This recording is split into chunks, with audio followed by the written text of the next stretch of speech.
An annotated bibliography is a list of works on a specific topic to which you have added brief descriptions or summaries. It is not only a record of your research on a particular topic, but also a tool that will help you organize your sources and provide evidence that you understand your research topic.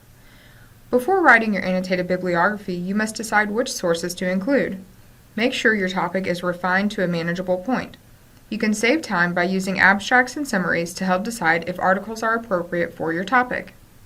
After selecting appropriate articles, write a citation for each one in the style required by your professor. You may also use a citation management tool, such as Zotero, to assist in this process. Next comes the annotation. It should be relatively short, generally less than 150 words, and should not repeat any information found in the citation. Depending on your assignment and the focus of your bibliography, your annotation may be descriptive or evaluative.